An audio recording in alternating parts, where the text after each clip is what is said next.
င်္ဂလာပါကျွန်တော်ကတော့မျိုးမေ့သူဖြစ်ပါတယ်ကျွန်တော်တို့ဒီမိုကရာထွင်ရဲ့ founder ပါဒါကျွန်တော်နဲ့ဒါ private နဲ့ပေါင်းပြီးတော့ music lesson ပေါင်းများစွာကျွန်တော်တွေလုပ်ထားကြတယ်ပေါ့နော်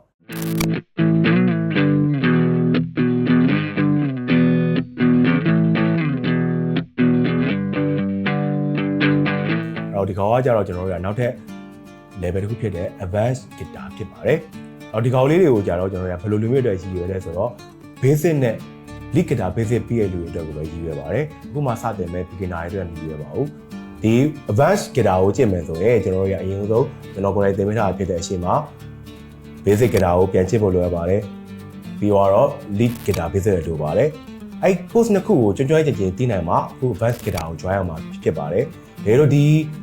advanced guitar ကိုပဲတက်တန်းပြီးတော့ကြည့်တဲ့လူတွေအတွက်ကတော့ဒီကောင်လေးရာကြတော့တိတ်အဆင်ပြေမှာမဟုတ်ပါဘူး။ဘာလို့သူကကြတော့အမြင့်ပိုင်းကိုကျွန်တော်ကတင်ပေးရတဲ့ဖြစ်ပါတယ်။အဲ့တော့ဒီ basic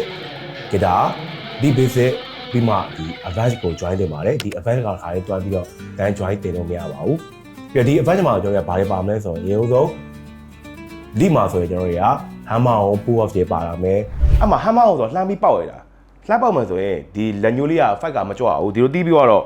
ဒီတော့ကျွန်တော်တွေက slide တွေပါမယ်ပြီးတော့ခက်ခဲတဲ့ဖြစ်တဲ့ jaw string ပေါ့နော် band တွေလည်းပါလာမယ်အဲ့ဒါမှကျွန်တော်တွေက blue scale တွေ major scale minor scale ပြီးတော့ turnaround တွေမှာဘယ်လိုဟာတွေသုံးရမလဲဆိုတော့ lead တွေပါလာမှာဖြစ်တယ်လို့အဲ့တော့ဒီကောင်လေးကိုရှင်းပြမယ်ဆိုရင်သူက hammer ကို pull off triplet 1 and 2 3 and 4ဒါသူရဲ့ဒီဘက် note ကတန်ဖို့ပေါ့နော် note ရဲ့ time ကိုပြောချင်တာပါအဲ့ပြီးတော့ကျွန်တော်တွေက wrist မှာဆိုတော့ကျွန်တော်တွေက fight chord တွေပေါ့နော် power chord တွေပါလာပြီးတော့မြန်လာပြီးအမှကျွန်တော်ရှုပ်ထွေးတဲ့တိုင်တွေပါလာပြီးပေါ့နော်အဲ့ဒါလေးတော့ကျွန်တော်နေအသေးသေးရှင်းမှထားပေးပါတယ်လက်ပြောင်းပုံလေးကအစအဲ့တော့ဒီကောင်လေးကခက်ခဲတဲ့အတွက်